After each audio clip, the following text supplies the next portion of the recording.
10 उसकी 22 में लिखा, कहता मेरे नाम के कारण सब लोग तुमसे बैर करेंगे, परंतु जो अंत तक धीरज धरे रहेगा उसी का उद्धार होगा। कहता मेरे नाम के कारण सब लोग तुमसे बैर करेंगे। आप बोलेंगे क्यों परमेश्वर? क्योंकि उन्हीं लोगों की नशे तुम छुड़वा रहे हो, उन्हीं लोगों के बीमार तुम चंगे कर रहे हो फ्री में, उन्हीं लोगों की आत्माओं को तुम उद्धार दे रहे हो। आज आप चर्च के सामने बैठे हैं, कितना पैसा दिया है? आप चर्च के फ्रंट वालों ने कितना पैसा दिया है? जिन पे प्रार्थना होगी कितना पैसा दिया है? स्वीट्स मिल रही है, अनॉइंटिंग ऑयल मिल रहा है, कितना पैसा दिया है?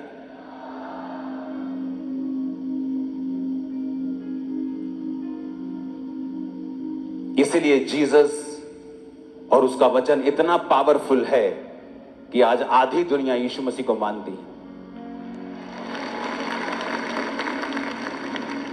एक आदमी इतना हम्बल है कि एक देश का और अब दुनिया का वो प्रतिनिधित्व करेगा, लेकिन फिर भी क्योंकि यीशु के वचन से वो बंधा हुआ है, ये सिखाता है हमें परमेश्वर का वचन।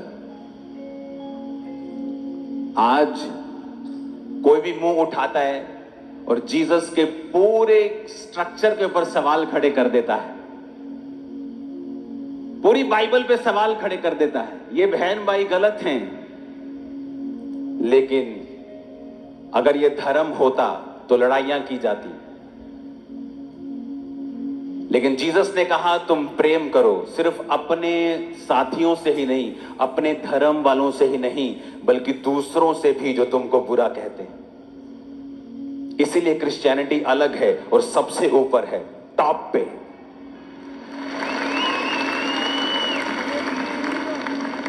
क्योंकि अगर लड़ाई करनी हो तो जब कोई व्यक्ति बोलता है कि पूरी बाइबल ही गलत है, तो इमेजिन करो क्या हालत हो जाए। हालेलुया। लेकिन जीसस ने क्या कहा? यदि तुम प्रेम करोगे तो मेरे चेले ठहरोगे। क्रिश्चियन लोगों को मैं देखता हूं, जब आपके बयानों को कोई उल्टा अर्थ तोड़ मरोड़ के पेश करता है,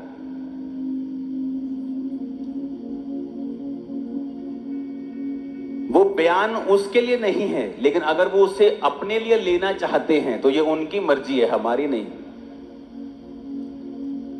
पर तब भी क्रिश्चियन लोग कमेंट्स के अंदर गालियां कभी ना निकालें, क्योंकि हम और उनमें बहुत फर्क है। हम जीवित परमेश्वर की संतान हैं। बाइबल कहती है चुप भी नहीं रहना, अपनी बात भी रखनी है। हालेलुया। क्योंकि जीसस ने अगर प्रेम हमें ना सिखाया होता तो हम टिप्पणियां करते एक दूसरे के रीति रिवाजों पर, धर्मों के ऊपर। और इसीलिए मेरा 20 साल का रिकॉर्ड है, कोई व्यक्ति ये साबित नहीं कर सकता कि मैंने किसी पर भी टिप्पणी की हो, क्योंकि ये जीसस ने सिखाया नहीं है। इसलिए उसने प्रेम करना सिखाया है और हर एक विरोधी से हमने प्यार ही किया है हमेशा। हालेलुया। और इसीलिए जीसस ने कहा तुम दुनिया के नूर हो, तुम दुनिया से अलग हो, तुम दुनिया के जैसे नहीं हो, तुम दुनिया में रहते हो, परंतु मैंने तुमको दुनिया में से चुन लिया है। हालेलुया। मेरा यह विश्वास है 2025 में आपकी बीमारियां रूपी शर्मिंदगियां वो खत्म है यीशु के नाम। बीमारी और गरीबी रूपी श्राप खत्म है यीशु मसीह के सामर्थ्य नाम। हालेलुया। आप विक्ट्री में चलेंगे। आज परमेश्वर, मैं जब आ रहा था तो मुझे सोने चांदी का शौक नहीं, लेकिन परमेश्वर ने कहा रिंग डाल के जाना है आज। मैंने कहा क्यों परमेश्वर?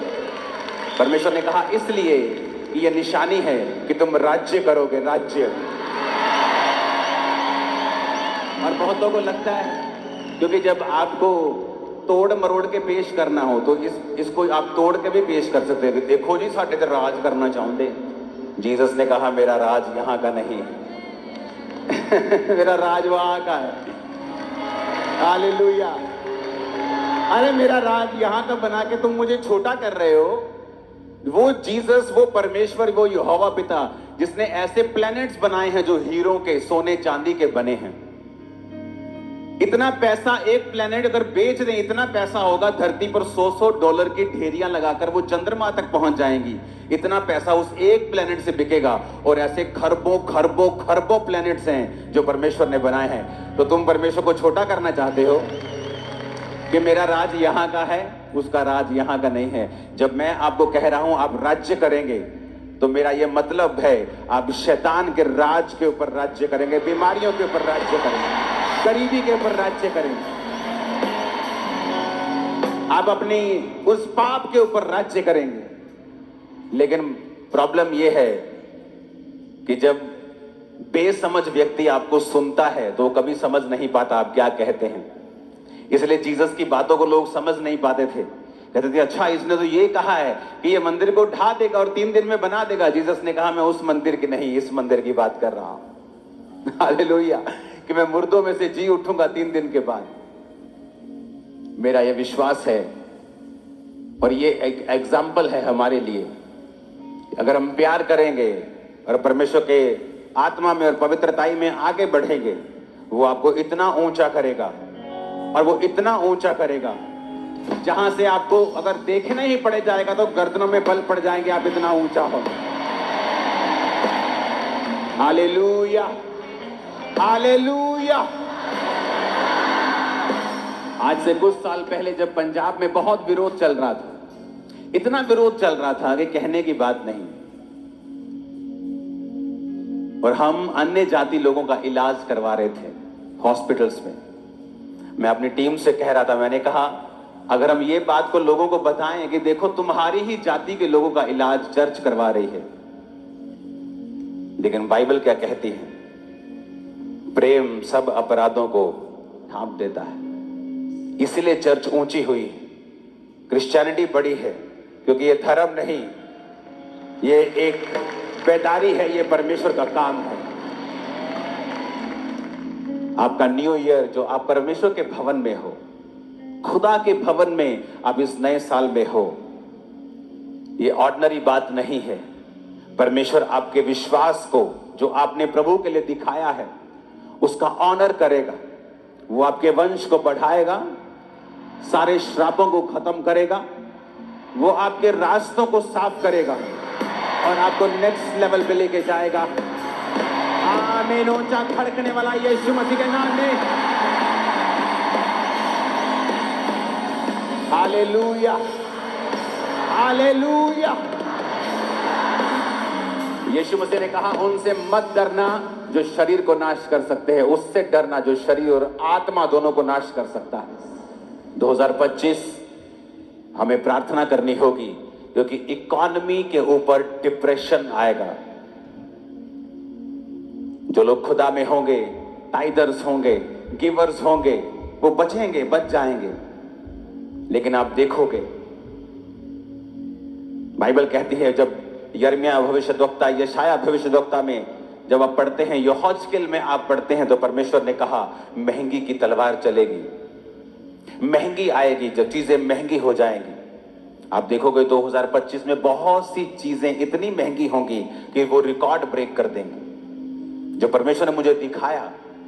क्योंकि इसलिए मैंने कहा कि 2025 हैप्पीएस्ट न्यू ईयर बोल के हम जल्दी जल्दी घर जाने वाले नहीं हैं।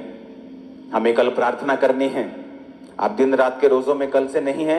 अगर आपको मेडिकल कंडीशन है, आप दिन दिन के रोजे करिए, आप कुछ करिए, आप बैठ के प्रार्थना करिए, चर्च में आइए, क्योंकि अगले 3 दिन हमें प्रार्थना करनी होगी। प्रार्थना करनी होगी देश की इकोनॉमी के लिए, क्योंकि आने वाले समय के जो मैसेज परमेश्वर दे रहा है वो अच्छे नहीं हैं। लेकिन हमें प्रार्थना करनी है। आप लोग बचाए जाएंगे, आपकी प्रार्थना के द्वारा दूसरे लोग भी बचाए जाएंगे। आपने यीशु मसीह के नाम का मजाक उड़ते रील्स में देखा, इतना कि जितना कभी नहीं देखा गया। आपको क्या लगता है, अगर क्रिश्चियंस कुछ नहीं कहेंगे तो क्या परमेश्वर कुछ नहीं कहेगा? मैंने लोगों को रोते हुए देखा है 2025 में, क्राई करते हुए देखा है, ऐसे ट्रबल्स में देखा है यंग लोगों को जो पहले उनकी लाइफ में कभी उन्होंने एक्सपेक्ट नहीं किए थे। तो हमें प्रार्थना करनी है कि परमेश्वर की सच्चाई उन लोगों के ऊपर जाहिर हो और वो लोग भी बचाए जाएं। आमीन। हमें प्रार्थना करनी होगी देश के लिए, हमें प्रार्थना करनी होगी आने वाले समय में पंजाब के लिए, क्योंकि शांति को बनाए रखने के लिए आपको प्रार्थना करनी होगी।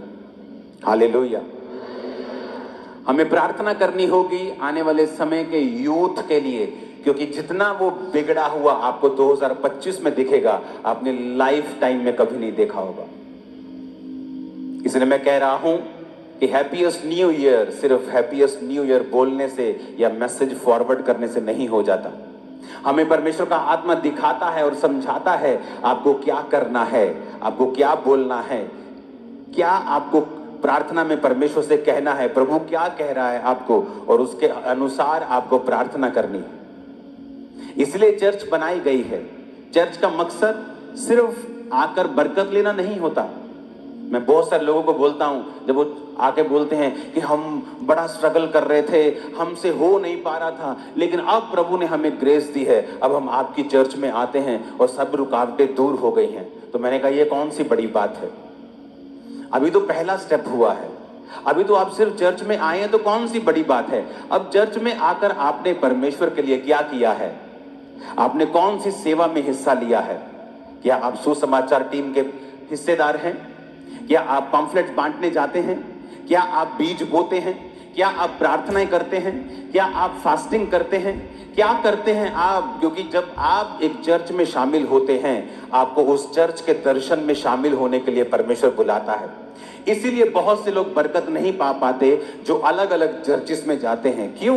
क्योंकि अलग अलग चर्चिस में जाने से आप कहीं पर भी एक टिकाऊ जिंदगी नहीं ले पाते। क्योंकि जब आप चर्च में आते हैं, आप कुछ देर टिकते हैं, आप फिर निगाह में आते हैं परमेश्वर की, वो आपको ड्यूटी देता है, काम देता है। जब आप काम करना शुरू करते हैं, फिर परमेश्वर उस काम के जरिए आपको ब्लेस करता है। क्योंकि परमेश्वर का आपको आशीषित करने का एक ही तरीका है कि वो आपको अपनी महिमा के लिए पहले इस्तेमाल करे और फिर वो आपको आशीषित करे।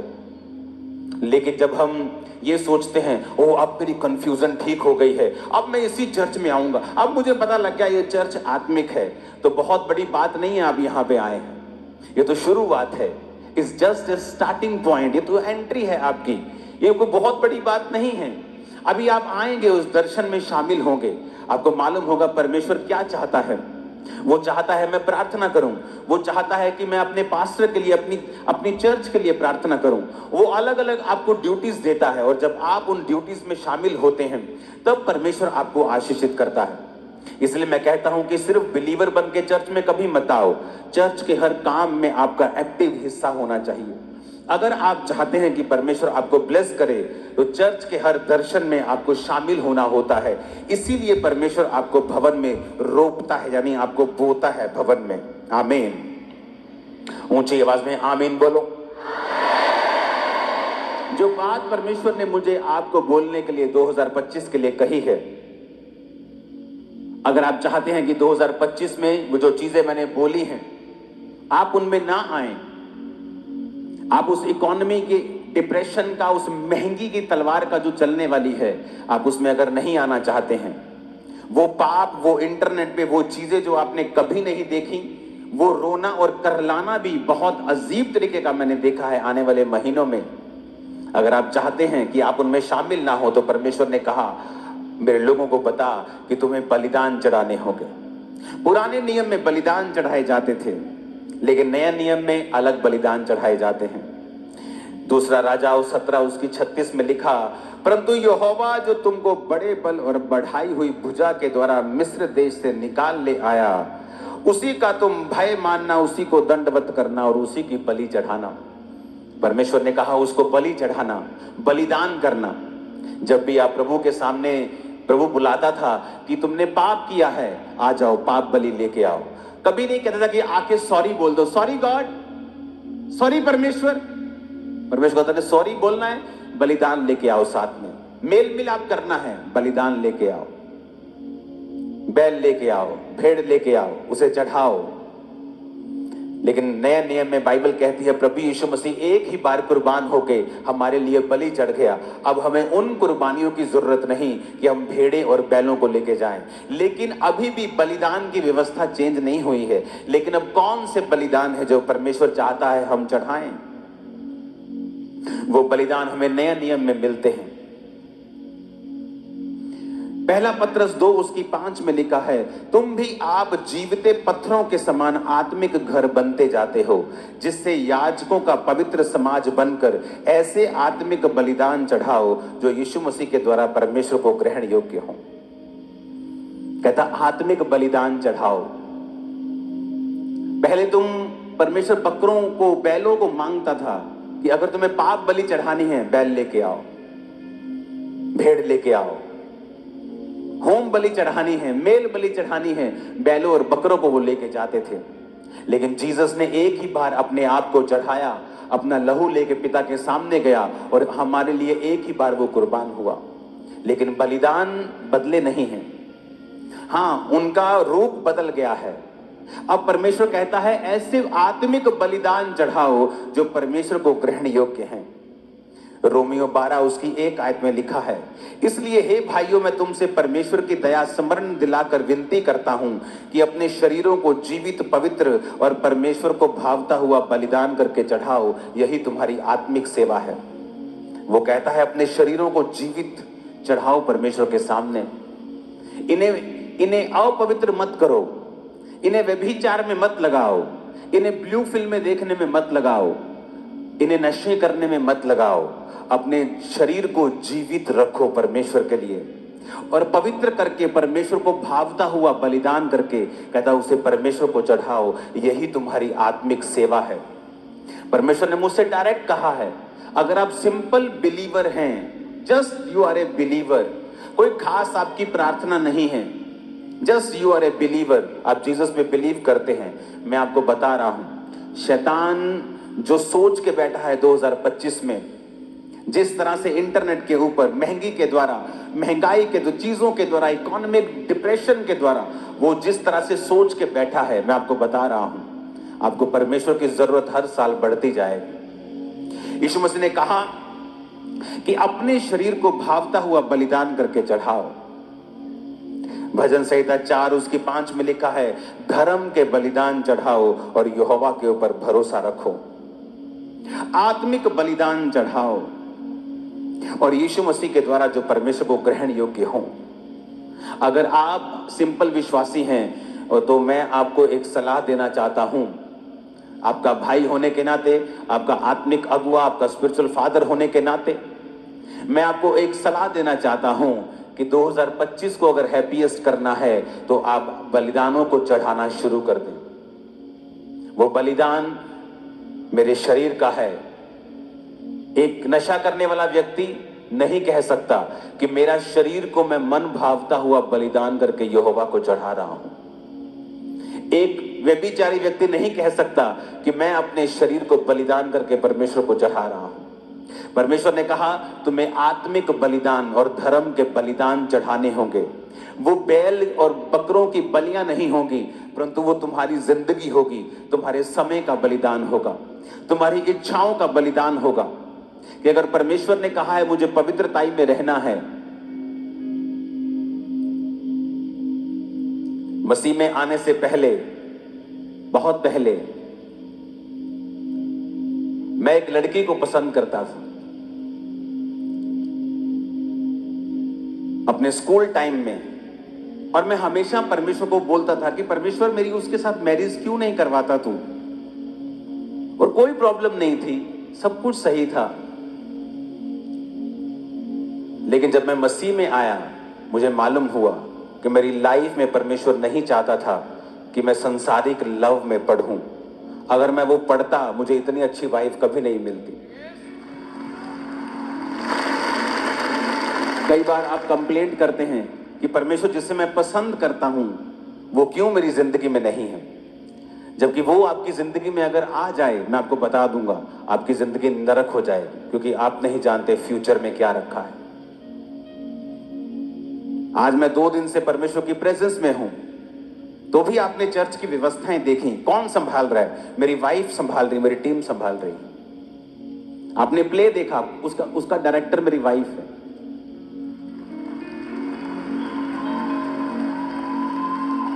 तो अगर मेरी उस लड़की से शादी हो गई होती तो आज मैं यहां ना होता। कई बार हम परमेश्वर को बलिदान नहीं चढ़ा पाते कि परमेश्वर आपको पसंद है एक व्यक्ति, आप उसके पीछे लगे रहते हैं, लेकिन परमेश्वर कहता है तुझे अपने शरीर को मन भावता हुआ बलिदान चढ़ाना है।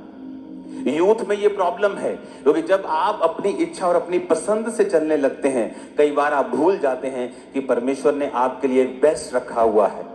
वो ऐसा बेस्ट है, अगर आपने उसे मिस कर दिया, आपकी लाइफ कभी भी सेम नहीं हो सकती। चाहे आप 40 नहीं 404 लाख रोजे रख के परमेश्वर के सामने चले जाएं, वो चीजें बदलेंगी नहीं। इमोशनली कई बार आपको डिस्टर्बेंस फील होती है कि क्यों मेरे साथ ही, क्यों मेरा सब कुछ परफेक्ट है, मैं एवरीथिंग मेरी लाइफ में बेस्ट है, लेकिन परमेश्वर चाहता नहीं। कई बार आपके परिवार से आपको प्यार नहीं मिलता, आपके दोस्तों से आपको प्यार नहीं मिलता, क्योंकि परमेश्वर की उसमें इच्छा होती है। वो आपको अलग करना चाहता है और आपको अपने तरीके से चलाना चाहता है, आपकी तैयारी को अपने हिसाब से करना चाहता है। इसलिए मैं कहता हूं 2025 में अगर आपको परमेश्वर में चलना है, अगर आपको परमेश्वर की उन चीजों को लेना है, और मैं आपको बता, अगर अंधेरा ज्यादा है तो रोशनी भी ज्यादा चमकती है। ये रोशनी अगर सुबह चलाएंगे तो चमकेगी नहीं, आपको लगेगा ठीक है, लेकिन रात को पूरी चर्च जगमग है। क्यों? ऐसा क्यों? रात को चर्च जगमग क्यों है?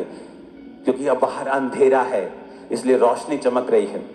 अंधेरा बहुत होगा 2025 में, लेकिन आप चमकेंगे इन जीसस नेम। आप नई नई चीजों को लेंगे 2025 में इन जीसस नेम।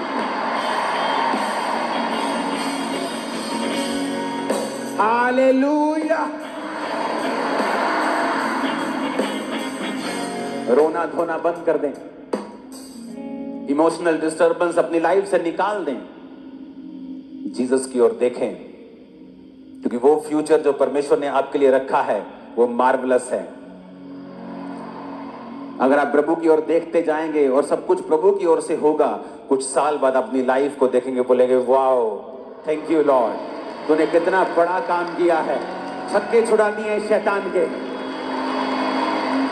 Hallelujah, hallelujah. तो मेरी बात को बड़े ध्यान से समझना है।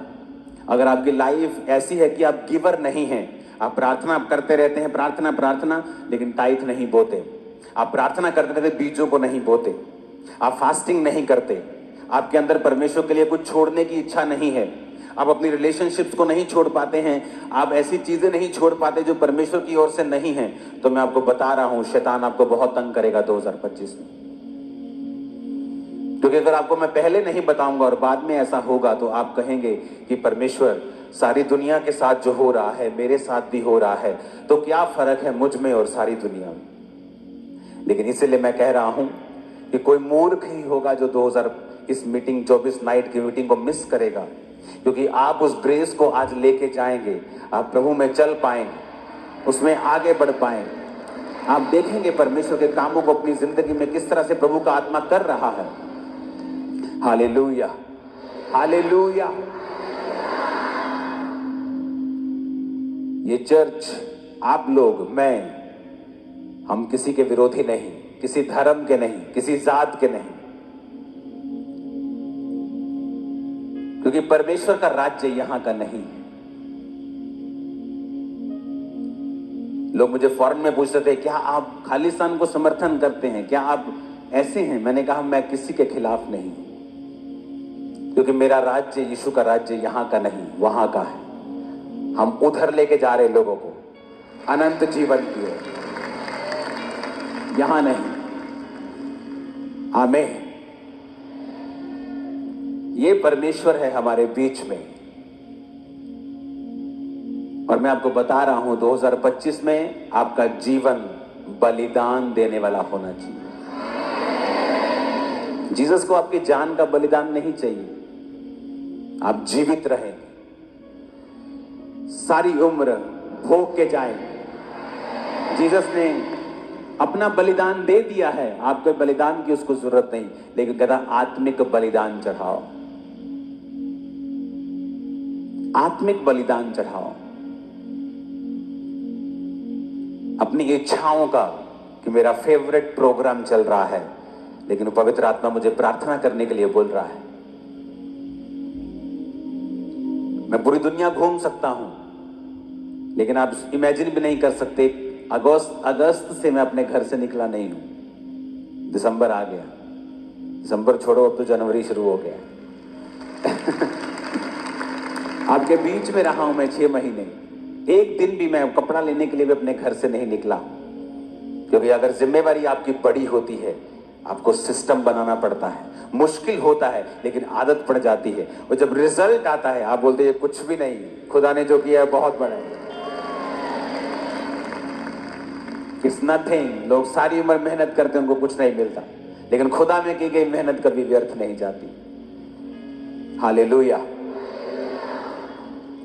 आपको 2025 में अगर खुश रहना है तो आपकी लाइफ बलिदानों वाली होनी चाहिए। क्यों यहूदी बच्चे पूरी दुनिया के बिजनेसमैन बन जाते हैं, पूरी दुनिया के बड़े बड़े बिजनेस के मालिक है। छोटे होते जब सिखाया जाता है, बेटा चर्च जा रहे हो, टेक 1 शकेल, ले बेटा 1 रुपया, 10 रुपए, प्रभु के घर में खाली हाथ नहीं। छोटे बच्चे को सिखाते हैं, ओ यू गॉट 10 रुपी, 10 शकेल, ओके गिव 1 शकेल टू गॉड, गिव टाइट। बचपन से सिखाया जाता है। जब वो बच्चे होते हैं उनको मांगना आता ही नहीं, क्योंकि बचपन से वो दे रहे होते हैं। जब वो दे रहे होते हैं, खुदा सप्लाई कर रहा होता है पीछे से।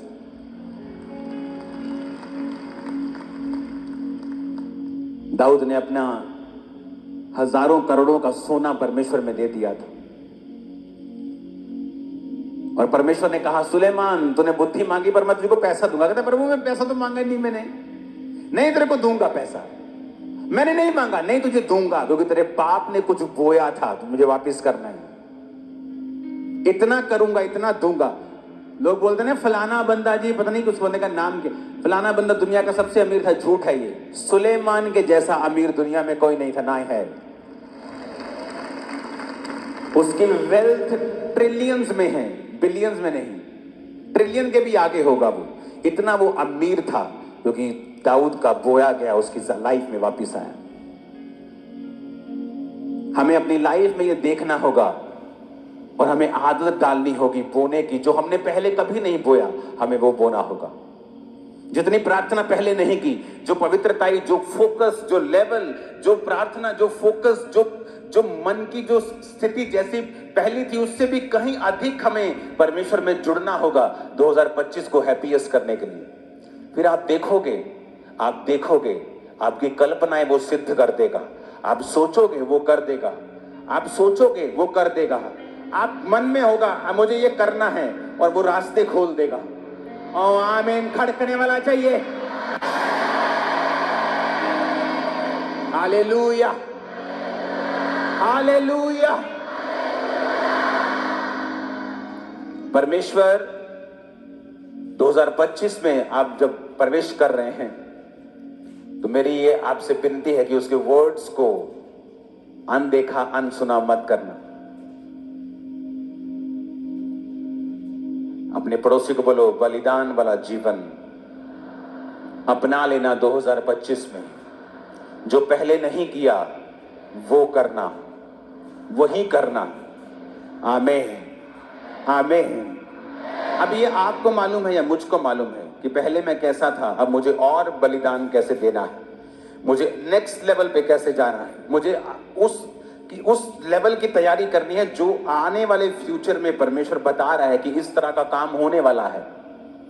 तो मुझे उसके लिए ग्रेस इकट्ठे करनी है, और उस ग्रेस में मुझे प्रवेश करना है, और मुझे बलिदानों के साथ जाना है। इसलिए मैंने कहा शुरुआत से शुरू कर दो, शुरुआत से रोजे शुरू कर देंगे, शुरुआत से प्रार्थना, शुरुआत से बोना।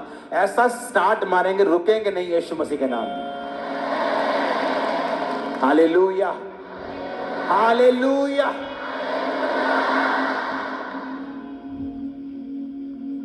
सबके हाथ में स्वीट है, एक्स्ट्रा बनवाई है मैंने। मत बोलना मेरे हाथ में नहीं। जिसके हाथ में नहीं है वो हाथ हिलाओ। अरे यार अच्छा बांटी नहीं, अभी के बांटी है। बांट दो फिर, चलो फटाफट। सुनो मेरी बात, मैंने टीम को बोला एक्स्ट्रा से भी एक्स्ट्रा चाहिए मेरे को, कि लोगों को घरों में जाने के लिए देना। पड़ी है स्वीट, बांटो फिर। ओके, अच्छा शोर नहीं करना है। हालेलुया, जोर से हालेलुया बोलो जरा। ओके, एक मिनट रुक जाओ। ओके, रुक जाओ। जब वर्शिप स्टार्ट होगी तो तुम लोगों को देते रहना। ओके,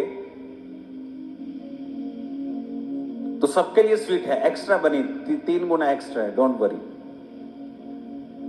क्रिसमस पे भी एक्स्ट्रा था, बांटना पड़ा बाद में, अब हर लंगर एक्स्ट्रा होता है।